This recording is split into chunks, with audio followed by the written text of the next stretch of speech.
School counselors. What's the most shocking thing a student has confided that you legally couldn't ignore? I've been a high school counselor for 12 years. I thought I'd heard everything. Abuse, neglect, suicidal ideation, eating disorders. Kids confide things that would break most adults. But nothing prepared me for what Madison told me that Tuesday afternoon in March. She was a junior, quiet but not invisible. Straight A's, debate team, college-bound. The kind of student who slips through cracks because she doesn't cause problems. When she knocked on my office door during lunch, I assumed it was about course scheduling or college applications. "Mrs. Patterson," she said, closing the door behind her with unusual deliberation. "I need to tell someone something, but I'm scared of what happens next." I gestured to the chair across from my desk, the same one where hundreds of students had shared their secrets over the years. "Whatever it is, we'll figure it out together." She sat down, hands trembling slightly. I noticed she'd been biting her nails, something I'd never seen her do before. Dark circles under her eyes suggested she hadn't been sleeping. "You have to report certain things, right? Like if someone's being hurt? If you're in immediate danger, yes. But let's talk about what's going on first." Madison stared at her hands for a long moment. When she looked up, her eyes were filled with tears she was fighting to hold back. The composure she usually maintained was cracking. I could see the weight of whatever she was carrying. "My dad isn't who everyone thinks he is." Her father was Dr. Richard Hayes, respected pediatrician, deacon at their church, coached Little League for 15 years. The kind of man people trusted with their children. The kind who smiled at school board meetings and donated to every charity fundraiser. His office walls were covered with thank you cards from grateful families. He was planning to run for city council next year. He's been experimenting on kids. The words hit me like ice water. "What do you mean by experimenting?" "At his practice. After hours. Kids whose parents think they're getting routine checkups." Her voice dropped to a whisper. "He drugs them, takes pictures, does things to them while they're unconscious." My blood ran cold. My training kicked in. But this was beyond anything I'd encountered in over a decade of counseling. "Madison, how do you know this?" "I found his computer, hidden files, videos." She pulled out a flash drive with shaking hands. "Hundreds of them. Kids from our school, from around town, some as young as 6 years old." The flash drive felt like it weighed 1,000 pounds when she placed it on my desk. My hands shook as I reached for my phone to call the police. But Madison grabbed my wrist with surprising strength, her fingernails digging into my skin. "Wait, there's more. He's not working alone." The desperation in her voice made my stomach drop. This wasn't just about one predator. This was something bigger, more organized, more terrifying than I could have imagined. "Who else?" I managed to ask, though I wasn't sure I wanted to hear the answer. "Principal Morrison, Coach Peterson, Officer Jenkins from our school resource program." She took a shaky breath, her whole body trembling now. "And others. So many others." That's when she told me something that made my entire world collapse. "They have a schedule, Mrs. Patterson. Different kids, different days. Dad keeps spreadsheets tracking which children respond best to which sedatives. He documents everything like it's medical research. Heart rates, blood pressure, recovery times. There are charts on his office wall that look legitimate, but they're tracking abuse patterns." I felt nauseous. The clinical nature of what she was describing made it somehow worse. This wasn't impulsive predation. This was systematic, organized evil disguised as healthcare. "Madison, this is incredibly serious. We need to contact authorities immediately." "Which authorities?" she asked, her voice hollow. "Officer Jenkins is the authority here. And his partner, Detective Morrison." "Yeah, Principal Morrison's younger brother. Brings his own kids to Dad's practice regularly. They all have family dinners together." The family connections hit me like a physical blow. Our small town's interconnected relationships, which usually felt comforting and safe, had become a web of protection for predators. Every system designed to protect children had been corrupted. "The state police," I said firmly, though my voice was shaking. "We call the state police." Madison shook her head slowly, like she'd already considered this. "Dad has connections there too. He went to medical school with Captain Miller's brother. They golf together every weekend at the country club. Dad's provided free medical care for half the state troopers' families." The scope of potential corruption was overwhelming. How many people were involved? How many were just looking the other way? How many were taking benefits in exchange for silence? "The FBI," I said finally. "We call the FBI." Madison nodded, relief flooding her face for the first time since she'd entered my office. "I was hoping you'd say that. But Mrs. Patterson, there's something else. Something much worse." I couldn't imagine what could be worse than what she'd already told me. "They're planning something big, this weekend. A camping trip with the youth group from church. 12 kids are going, all of them from families Dad's been treating for behavioral problems." My heart stopped. "What kind of camping trip?" "Dad's organizing it personally. He told the parents it's a spiritual retreat for troubled teens, kids whose parents are desperate for help, kids from broken homes who nobody would miss right away if something happened." The full horror of what she was describing hit me. This wasn't just ongoing abuse. This was a planned mass assault on children, maybe worse. "The parents think it's legitimate," Madison continued, her voice breaking. "Dad's been building trust for months. Free counseling sessions, family dinners, community outreach. He convinced them their kids need intensive intervention away from negative influences. He even got Pastor Williams to co-sign the recommendation." "We have to stop this," I said, already reaching for my phone with trembling fingers. "There's more," Madison continued, pulling out a notebook filled with her careful handwriting. "I think they're going to dispose of evidence. I heard Dad talking to someone about cleaning house and starting fresh in a new location. The camping trip wasn't just about assault. It was about elimination." "What do you mean by starting fresh?" Madison opened her notebook, revealing months of detailed documentation. I've been gathering evidence for 6 months. Dad got a job offer in Oregon. He thinks I don't know about it, but I've seen the paperwork. He's been slowly transferring patient files, liquidating investments, closing accounts. Coach Peterson submitted his resignation letter last week. Principal Morrison announced early retirement at the board meeting. They were all preparing to disappear. They're going to hurt those kids and then vanish, she whispered.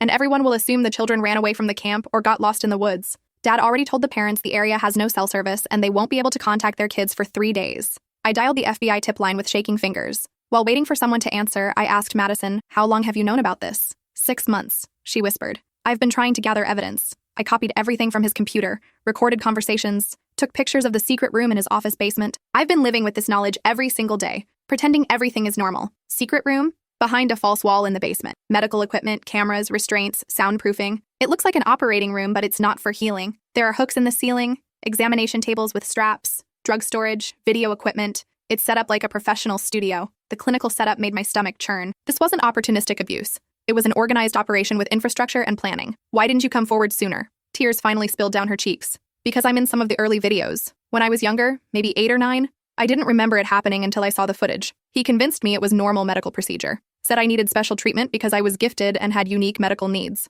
My heart shattered for this brave girl who'd been victimized by the man supposed to protect her, then found the courage to expose him despite the personal cost. He used to tell me I was helping other children by participating in his research, she continued, her voice barely audible. Said the procedures would help him develop better treatments for sick kids. I believed him because he's my dad. Because I trusted him completely. The manipulation was sickening. Using a child's trust and desire to help others to facilitate their own abuse, while making them complicit in their victimization. The FBI agent who answered was Special Agent Rodriguez. I explained the situation as clearly as possible while Madison sat across from me, clutching the flash drive like a lifeline. "Ma'am, I need you to understand the severity of what you're reporting," Agent Rodriguez said. "We'll need to act immediately, but I need you both to remain calm and follow our instructions exactly. Can you tell me how many adults are directly involved in this operation?" "There's a camping trip this weekend," I said urgently. 12 children could be in immediate danger. We're taking this very seriously. How many adults are involved in this operation?" I looked at Madison, who consulted her notebook. "At least 8 that I know of for certain," she said. "Dad, Principal Morrison, Coach Peterson, Officer Jenkins,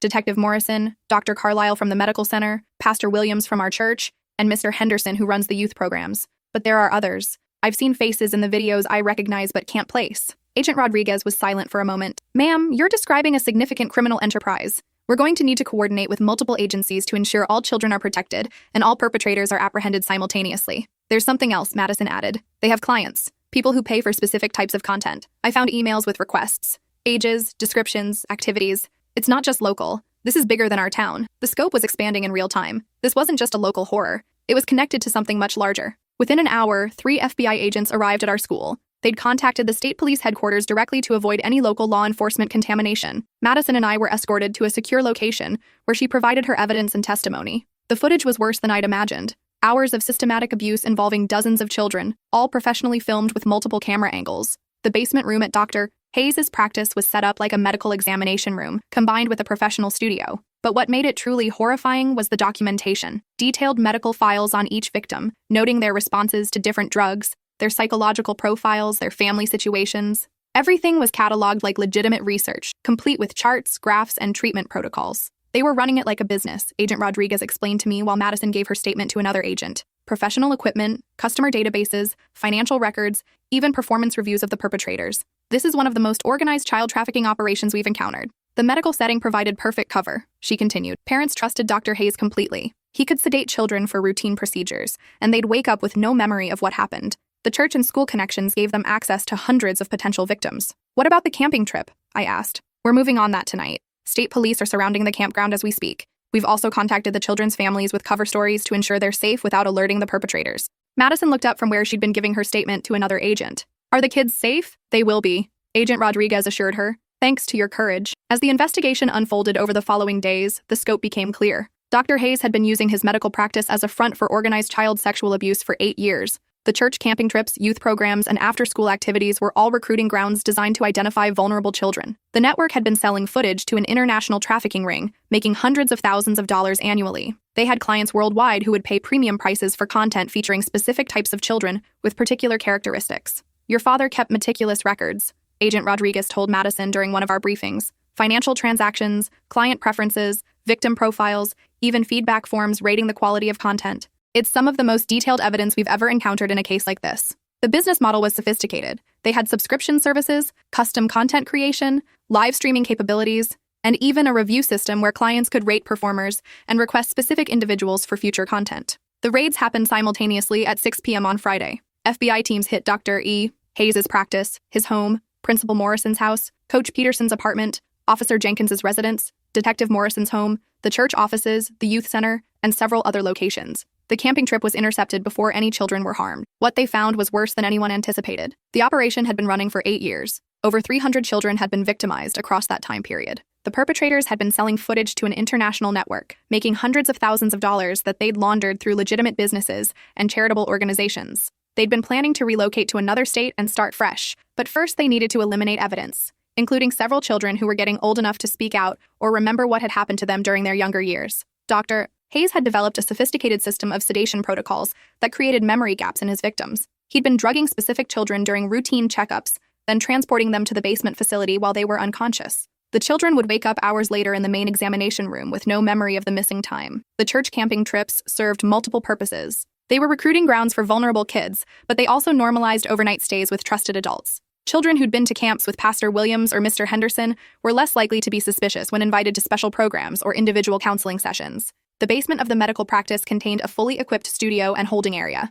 Children had been kept there for days sometimes, with their parents told they were at medical conferences or special training programs. The soundproofing was so complete that no one in the building above could hear anything. Principal Morrison had been providing access to school records, identifying children from troubled homes who wouldn't be missed quickly. He'd also been manipulating discipline records to justify removing certain children from classes for counseling sessions that were actually transportation to the medical facility. Coach Peterson used after-school programs to isolate victims. He'd created a mentorship program specifically designed to identify vulnerable children and gain their trust over months of grooming. His position gave him access to children's home situations and family dynamics. Officer Jenkins ensured any reports were buried and provided intelligence about which families were being investigated by social services. His access to police databases allowed the group to target children who were already in precarious situations and unlikely to be believed if they spoke out. Detective Morrison, Principal Morrison's brother, provided additional law enforcement protection and had connections throughout the state police system. He'd been redirecting investigations and ensuring any reports about suspicious activity were lost or ignored. The investigation expanded rapidly. The FBI discovered connections to similar operations in 7 other states. The network had been operating for over a decade, with Dr. Hayes' group being one of the most profitable and well-organized cells. Financial records revealed that the group had generated over $2 million in the past 3 years alone. They'd been investing the money in legitimate businesses, real estate, and even college funds for their own children, creating a twisted irony where they profited from abusing other people's kids to benefit their own families. They found evidence that the group had been planning to expand internationally, with Dr. Hayes scheduled to establish a medical mission in Southeast Asia that would have provided access to impoverished children with even less protection and oversight. The customer database contained over 500 active subscribers from around the world, with detailed profiles of their preferences and purchase histories. The FBI was able to trace many of these clients, leading to arrests across multiple countries. Dozens of arrests were made across multiple states. The financial records revealed a sophisticated money laundering operation that had moved millions of dollars through legitimate businesses, charities, and investment accounts. The trials began 8 months later. I testified about Madison's disclosure and the courage it took for her to come forward knowing the personal cost. The defense attorneys tried multiple strategies, painting her as a troubled teenager seeking attention, questioning the authenticity of the evidence, claiming the men were being framed by a sophisticated conspiracy. But the evidence was overwhelming. The videos, financial records, victim testimonies, physical evidence from the basement facility, communications with international clients, and detailed documentation of the entire operation created an airtight case. Dr. Hayes received life in prison without the possibility of parole on 47 counts including child sexual abuse, human trafficking, racketeering, and conspiracy. Principal Morrison, Coach Peterson, and Officer Jenkins each received sentences of 40-60 years. Detective Morrison got 45 years. Pastor Williams and Mr. Henderson received 25-30 years each. Dr. Carlisle, who had provided medical expertise and pharmaceutical access, received 35 years. Several other accomplices, including parents who had sold access to their own children in exchange for drugs or money, received lengthy prison terms. The financial facilitators and international distributors faced federal charges that would keep them imprisoned for decades. The international connections led to arrests in Canada, Mexico, Germany, Thailand, and the Philippines. The network had been larger and more sophisticated than anyone initially realized.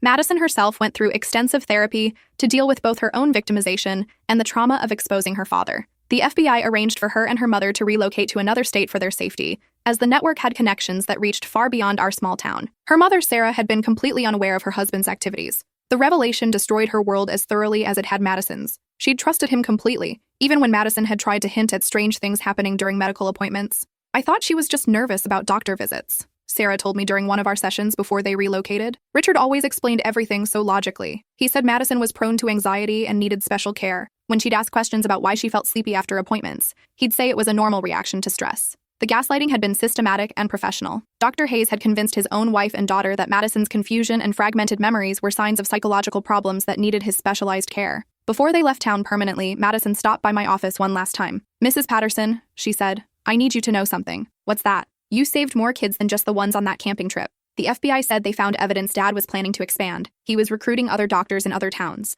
There were plans for medical missions overseas, partnerships with international adoption agencies, connections to orphanages in developing countries. She handed me a letter. "For when you doubt yourself, for when you wonder if you did the right thing." I opened it after she left. It read, "Thank you for believing me immediately. Thank you for acting without hesitation. Thank you for choosing the children over protecting the adults. You taught me that one person speaking up can change everything. But more importantly, you showed me that there are adults in this world who will fight for kids like me. That knowledge saved my life in ways you'll never understand. I'm going to be a counselor too someday, because of you. But more than that, you showed me that the world has people who will listen when children need help. That's something I'll carry forever." That was 3 years ago. Madison is now in college, studying psychology with a focus on trauma counseling and victim advocacy. She stays in touch occasionally, sharing updates about her healing journey and her advocacy work with other survivors. She's become a powerful voice for victims' rights, speaking at conferences and working with law enforcement to improve protocols for handling child abuse cases. Her strength and resilience continue to inspire everyone who meets her. The scandal completely destroyed our town's sense of security and innocence. Parents pulled hundreds of kids from the school district. The church disbanded entirely, with the building eventually being demolished. Several families moved away entirely,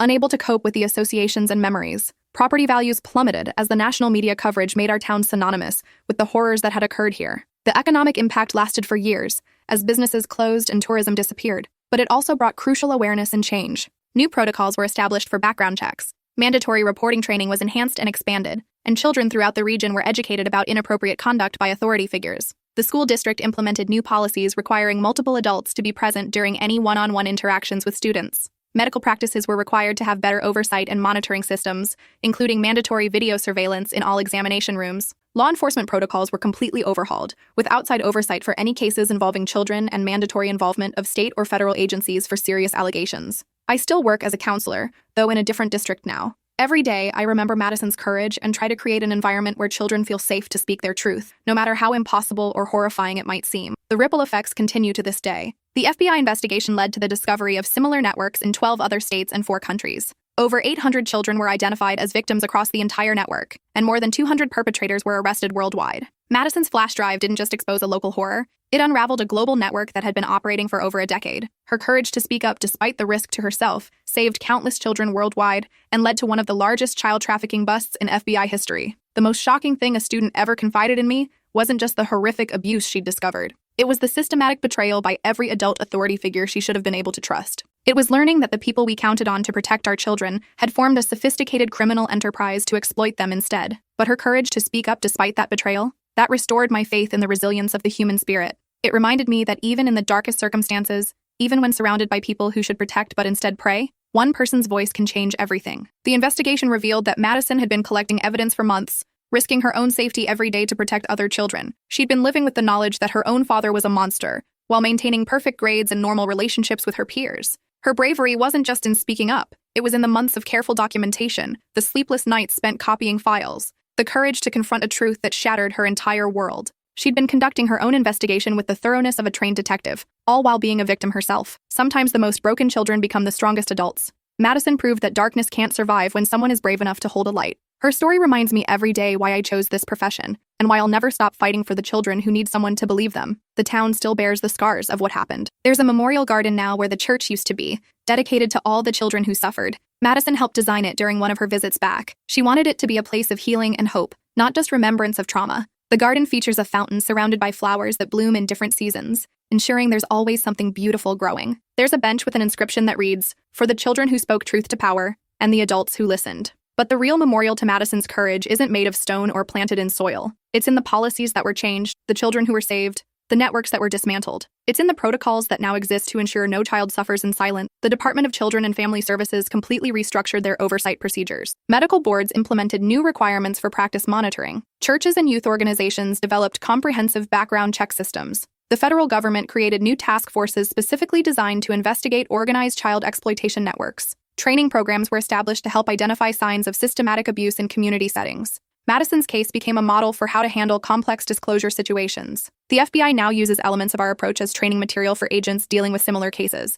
Educational institutions nationwide implemented new protocols for mandatory reporting. The emphasis shifted from simply reporting individual incidents to recognizing patterns that might indicate organized abuse. Her impact reached far beyond our small town. Congressional hearings were held about vulnerabilities in child protection systems. Legislation was passed requiring enhanced oversight of organizations with regular access to children. International law enforcement cooperation was strengthened to combat trafficking networks. The client database from Dr. Hayes' operation led to arrests and convictions on 4 continents. Madison's courage didn't just save the children who were immediate targets. It created a ripple effect that protected countless others who might have become victims of similar operations. Her final words to me before leaving town permanently stay with me every day. "Mrs. Patterson, promise me something. If another kid like me walks into your office someday, believe them immediately. Don't wait. Don't hesitate. Don't worry about proof or consequences. Just believe them and act." I promised her then, and I keep that promise every single day. Because Madison taught me that sometimes the most unbelievable stories are the most important ones to believe. In the years since, I've had 3 other students come forward with serious allegations. Each time, I remembered Madison's words and acted immediately. 2 cases resulted in arrests and convictions. The 3rd was unfounded, but the child received the help they needed for other issues. Madison recently graduated summa cum laude with her psychology degree. She's starting graduate school in the fall, specializing in trauma therapy for child victims of organized abuse. She wants to develop better techniques for helping children recover from systematic victimization. She called me on the anniversary of that first day she walked into my office. "Mrs. Patterson," she said, "I need you to know that what you did that day didn't just save those 12 kids going on the camping trip. It saved me too." "How so?" "Because you showed me that speaking the truth matters. That there are adults who will listen. That children's voices have power when the right people hear them." She paused for a moment. "I was planning to kill myself after I told you. I figured they'd never believe me. That Dad would convince everyone I was lying. That nothing would change. But you believed me immediately. You acted without hesitation. You saved my life just by listening." That conversation reminded me why I became a counselor in the first place. It's not just about being there when children are in crisis. It's about being the adult who listens, who believes, who acts when action is needed. Madison's story changed everything for me. It changed how I approach every conversation with every student. It changed how I view my role in their lives. Because sometimes a child walks into your office carrying the weight of the world, and sometimes what they're carrying is the key to saving other children from unimaginable horror. The most shocking thing a student ever confided wasn't just what she told me. It was what her courage to speak that truth accomplished. Sometimes one voice can change everything.